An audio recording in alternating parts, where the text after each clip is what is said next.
अब बात उस नाम की जो सामने आया तो सबको चौंका दिया। बीजेपी के नए कार्यकारी अध्यक्ष नितिन नबीन ने कुर्सी संभाल ली। आपको चार अलग तस्वीरें मैं दिखाती हूँ, क्योंकि आज जब नितिन नबीन दिल्ली पहुंचे तो बीजेपी मुख्यालय में उनका जोरदार स्वागत किया गया। बीजेपी अध्यक्ष जेपी नड्डा और गृह मंत्री अमित शाह ने उनका स्वागत किया। इसके बाद नितिन नबीन ने शाह और नड्डा की मौजूदगी में कुर्सी संभाली। उन्हें नई जिम्मेदारी मिली तो वरिष्ठ नेताओं ने भी बधाइयां इस दौरान उन्हें दी। पार्टी के अंदर काम करने वाले ज्यादातर राजनीतिक नेताओं और कार्यकर्ताओं की ये इच्छा होती है कि जिस कुर्सी पर नितिन नबीन विराजमान हुए हैं, एक दिन उन्हें भी ये कुर्सी नसीब हो। वैसे तो 20 साल से राजनीति में सक्रिय नितिन नबीन ने भी ये नहीं सोचा होगा कि पार्टी उन्हें एक दिन इस कुर्सी पर बैठा देगी। ये मोदी शाह का मास्टर स्ट्रोक ही है, जिसने नितिन नबीन जैसे युवा नेता को दुनिया की सबसे बड़ी पार्टी के सबसे ऊंचे पद के करीब पहुंचा दिया। कार्यकारी अध्यक्ष के तौर पर नितिन नबीन के नाम का ऐलान तो कल ही हो गया था, लेकिन जिम्मेदारी संभालने के लिए वो आज दिल्ली पहुंचे। दिल्ली में नितिन नबीन का भव्य स्वागत किया गया। पीयूष गोयल, संजय मयूख समेत तमाम बड़े नेताओं ने नितिन नबीन को गुलदस्ता देकर अभिनंदन किया। ये तस्वीरें एयरपोर्ट की हैं, जहां भारी संख्या में बीजेपी के कार्यकर्ता नितिन नबीन को रिसीव करने पहुंचे थे। दिल्ली एयरपोर्ट पर मुख्यमंत्री रेखा गुप्ता, विनोद तावड़े समेत कई सीनियर नेताओं ने नबीन का स्वागत किया। चूंकि नितिन नबीन के नाम का ऐलान काफी सरप्राइज करने वाला था, किसी को ये उम्मीद नहीं थी कि पार्टी इतना बड़ा फैसला कर लेगी। यही वजह है कि नितिन नबीन का स्वागत करने पहुंचे कार्यकर्ता काफी खुश थे। कब किसको क्या मिलेगा, आप कम कर्म करते रहिए अपने संगठन के माध्यम से, जो आपको दायित्व मिला वो करते रहिए। कब आप पर क्या नजर किसकी पड़ जाए, आप कहां से कहां निकल जाएंगे। सहज हैं, सरल हैं और संगठन निष्ठ व्यक्ति हैं, और मुझे लगता है धीर गंभीर जैसे चाहिए थे वैसे व्यक्ति हैं, और मुझे लगता है सहज आदमीता से लोग उनके साथ जुड़ते हैं। वो काफ़ी मेहनत किए। मेहनत करने के बाद छत्तीसगढ़ में सरकार आई। किसी को नहीं लगता था कि सरकार आएगी, और वो ओम माथुर जी प्रभारी थे, सह प्रभारी थे। हर कार्यक्रम में बराबर छत्तीसगढ़ आना, सबको पूछना, सबको लेके चलना। एयरपोर्ट से नितिन नबीन सीधे बीजेपी दफ्तर पहुंचे। यहां उन्होंने सबसे पहले डॉक्टर श्यामा प्रसाद मुखर्जी और पंडित दीनदयाल उपाध्याय की प्रतिमा पर माल्यार्पण किया। इसके बाद पार्टी दफ्तर में बीजेपी अध्यक्ष जेपी नड्डा और गृह मंत्री अमित शाह ने उनका औपचारिक स्वागत किया। शाह और नड्डा ने मिलकर नबीन को कार्यकारी अध्यक्ष की कुर्सी पर बिठाया। नितिन नबीन सुबह 11 बजे पटना से दिल्ली के लिए निकले थे। एयरपोर्ट पर जब पत्रकारों ने उनसे इतनी बड़ी जिम्मेदारी को लेकर सवाल पूछा, तब उन्होंने क्या कुछ कहा, आपको सुनाते हैं।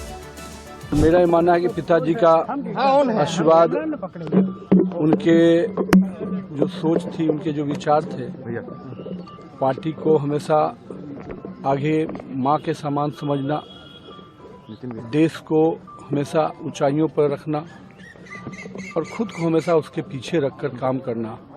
मेरा मानना है कि पार्टी के उस ध्येय को, पिताजी के उस सोच को हम लोगों ने प्रयास किया कि उस ध्येय से काम करें, और पार्टी ने उसी का आशीर्वाद दिया है। बहरहाल नितिन नबीन को जितनी बड़ी जिम्मेदारी मिली है, उनके सामने चुनौतियां भी उतनी ही बड़ी हैं। ये देखने वाली बात होगी कि नितिन नबीन कैसे तमाम चुनौतियों को पार करके बीजेपी के लिए एक नया बेंचमार्क सेट करते हैं।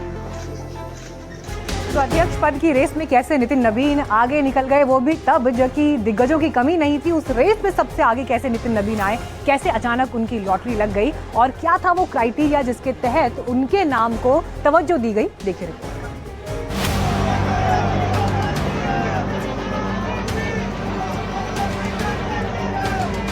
नितिन नबीन के बीजेपी कार्यकारी अध्यक्ष बनने की इनसाइड स्टोरी। बीजेपी ने नितिन नबीन को क्यों बनाया कार्यकारी अध्यक्ष? नितिन नबीन के सामने बड़े दिग्गज कैसे रह गए पीछे?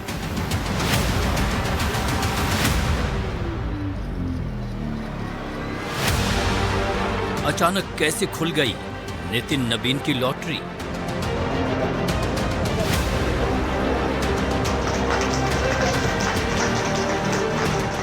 जिस बीजेपी के अध्यक्ष पद के लिए पार्टी के अंदर एक से बढ़कर एक दिग्गजों का नाम चल रहा था, वहां आखिरकार नितिन नबीन कैसे बाजी मार ले गए? जिस बीजेपी के अंदर ऐसे कई नेता हैं जिनकी संघ से करीबी है और वो राष्ट्रीय स्तर की जिम्मेदारी निभा चुके हैं, उन्हें तरजीह देने की जगह पार्टी ने आखिर नितिन नबीन को आगे क्यों बढ़ाया? जिस नितिन नबीन के नाम की चर्चा दूर दूर तक नहीं थी, तो वहीं ऐसा क्या हुआ कि पार्टी ने उन्हें सबसे बड़ा पद देने का फैसला कर लिया? माना जा रहा है कि बीजेपी के इस फैसले के पीछे सोची समझी प्लानिंग है, जिसके तहत नितिन को पार्टी की कमान सौंपने का निर्णय लिया गया है। सूत्र बताते हैं कि 45 साल के नितिन नबीन प्रधानमंत्री मोदी और गृह मंत्री अमित शाह दोनों की पसंद है। माना जा रहा है कि ऐसे में नितिन को इतने बड़े संगठन को संभालने में कोई दिक्कत नहीं आएगी। नितिन नबीन को कार्यकारी अध्यक्ष बनाकर बीजेपी ने एक साथ कई संदेश दे दिए हैं। नितिन नबीन के जरिए बीजेपी का संदेश एकदम स्पष्ट है। ये मैसेज है कि पार्टी में ऊर्जावान और युवा नेताओं को राष्ट्रीय स्तर पर बड़ी जिम्मेदारी दी जाएगी। साथ ही बीजेपी ने इसके जरिए संगठनात्मक अनुभव को भी महत्व दिया है। नितिन नबीन ने बीते 20 सालों में बिहार में संगठन की राजनीति में खासी पकड़ बनाई है। नितिन नबीन कायस्थ यानी अगड़े समाज से आते हैं। जानकार मानते हैं कि उनके जरिए बीजेपी ने जातीय समीकरण को भी साधने की कोशिश की है। जाहिर है केंद्रीय नेतृत्व का पूरा भरोसा था, इसलिए नितिन नबीन को ये जिम्मेदारी दी गई है। आने वाले समय में 4-5 महीने में 3-4 राज्यों के चुनाव होने हैं, जिसमें पश्चिम बंगाल भारतीय जनता पार्टी के लिए प्रतिष्ठा का सवाल बना हुआ है। अगर ये प्रदेश में अगर विजय पताका अगर बीजेपी हासिल करती है, तो मुझे लग रहा है कि अगले 3 साल में 21 राज्य ऐसे हैं जिनमें विधानसभाओं के चुनाव होने हैं। तब तक इनका कार्यकाल थोड़ा सा और आगे बढ़ाया जाएगा। अगर वहाँ पे भी इनको सफलता मिलती है तो इनका फुल फ्लेश पूर्णकालिक इनको पद दे दिया जाएगा। अगर ऐसा होता है तो मुझे लगता है कि जनसंघ से लेके भारतीय जनता पार्टी और अब जो नई भारतीय जनता पार्टी जिसको कहते हैं कि मोदी और शाह जी की जो पार्टी है, इसमें बड़ा बदलाव हम लोगों को देखने पड़ेगा। वरिष्ठ पत्रकार रवि उपाध्याय बताते हैं कि बीजेपी ने नितिन नबीन के जरिए एक मास्टर स्ट्रोक खेला है। बिहार में नितिन नबीन का लिटमस टेस्ट हो चुका है और अब उनके लिए बारी बंगाल की है। कहीं न कहीं भारतीय जनता पार्टी ने मास्टर स्ट्रोक खेला है उनको बना करके कि जहां पर भी जाएंगे नए युवा चेहरे, और आपको वहां पर बिहारी मूल के लोग जहां भी रहेंगे, या फिर आप ऐसे कर लीजिए पूर्वोत्तर के जो भी लोग रहेंगे, आपको उन पर वोट चढ़ता हुआ दिखाई पड़ेगा। सिर्फ उनको घूमने की जरूरी है, और यह इनका बिहार विधानसभा के चुनाव में उनका लिटमस टेस्ट हो चुका है। वह ग्राउंड जीरो तक काम करने के लिए जाने जाते हैं नितिन नबीन। तो ऐसे में बंगाल तो हमको नहीं लगता है कि उनके लिए इस बार, और देखिए बंगाल में कॉम्बो फैक्टर काम करेगा। एक तरफ आपको नितिन नबीन रहेंगे, दूसरी तरफ मंगल पांडे होंगे जो कि भारतीय जनता पार्टी के वहां के पश्चिम बंगाल के प्रभारी हैं।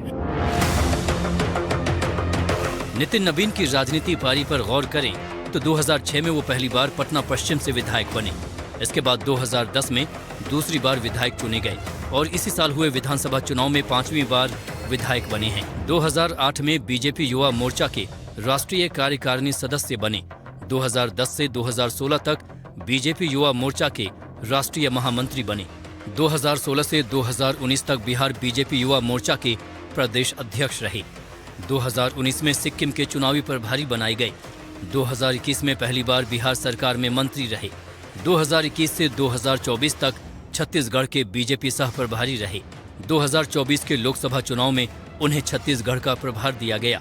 इस बार चुनाव के बाद उन्हें फिर से बिहार सरकार में मंत्री बनाया गया है।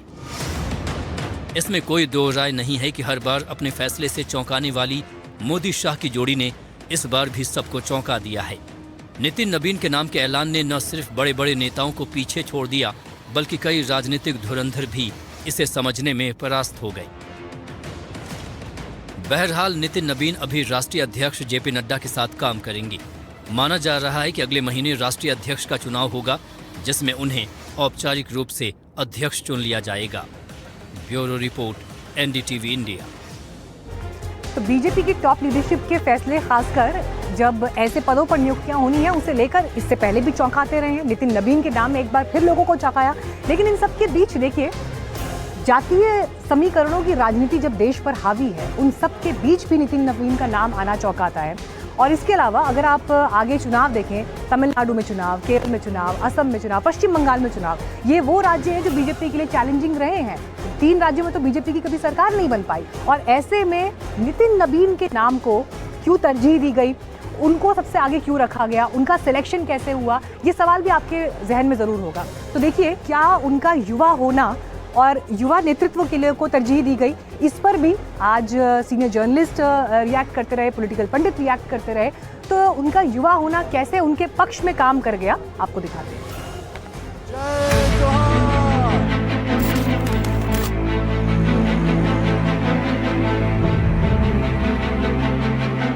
जैसे ही दिल्ली से बीजेपी के नए कार्यकारी अध्यक्ष के तौर पर नितिन नबीन के नाम का ऐलान हुआ, दिल्ली से लेकर पटना तक हलचल तेज हो गई। नितिन नबीन के नाम का ऐलान होते ही कई नेता रेस में पीछे छूट गए।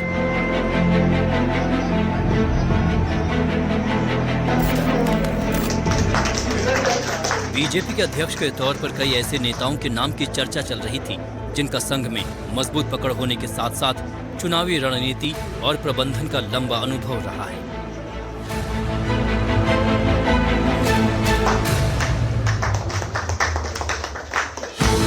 बीजेपी के अध्यक्ष पद की रेस में जो सबसे आगे चल रहे थे वो नाम था धर्मेंद्र प्रधान का।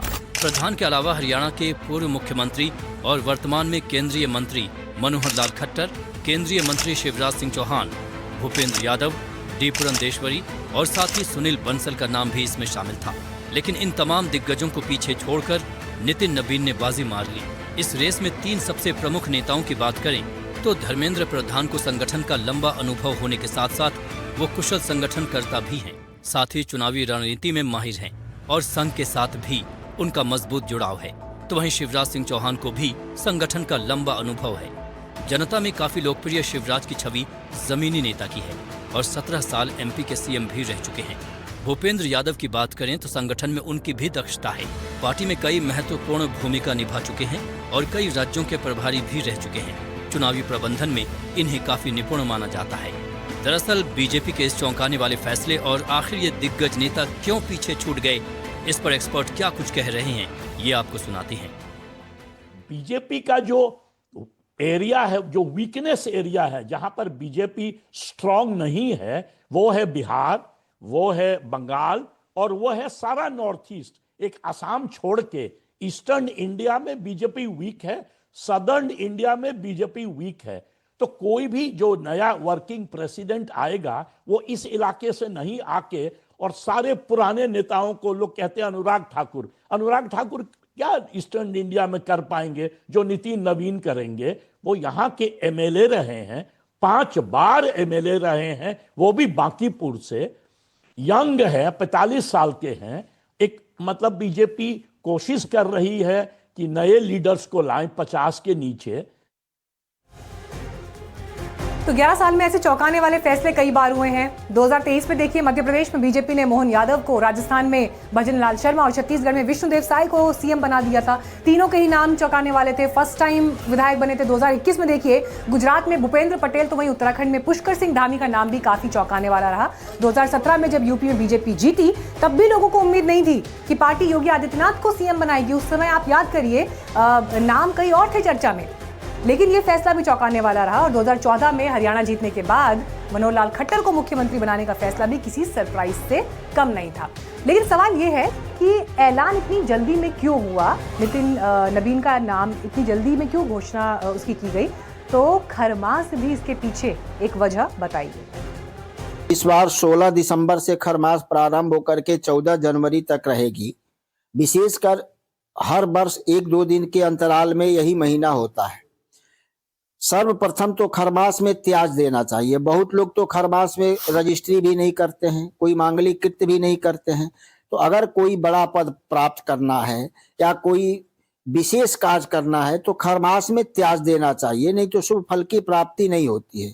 परंतु विशेष परिस्थितियों में अगर कोई कार्य करना है तो विवाह शादी मंगल कृत्य को छोड़ करके लोक और समाज हित के कार्य करने में कोई दोष नहीं है। तो जब धनु राशि के सूर्य होते हैं या मीन राशि के सूर्य होते हैं तो खरमास माना जाता है। उस मास में कोई मांगलिक कृत्य नहीं करने चाहिए, जैसे विवाह या मुंडन या यज्ञोपवीत संस्कार इत्यादि नहीं करना चाहिए। लेकिन लोक हित में, समाज हित में, विशेष परिस्थितियों में कार्य करने में कहीं हमारे यहाँ धर्मशास्त्र में उसका दोष नहीं बताया गया।